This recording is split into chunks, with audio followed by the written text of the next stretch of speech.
Привет, друзья, салют, народ. Поставил я здесь на печать вот такую вот форму для отливки муфты из резины, и что-то пошло не так.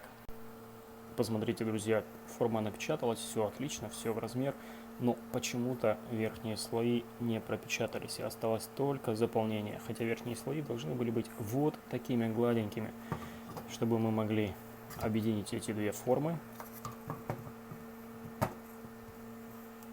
и сделать отливку деталей. По качеству поверхности форма должна была быть вот такой.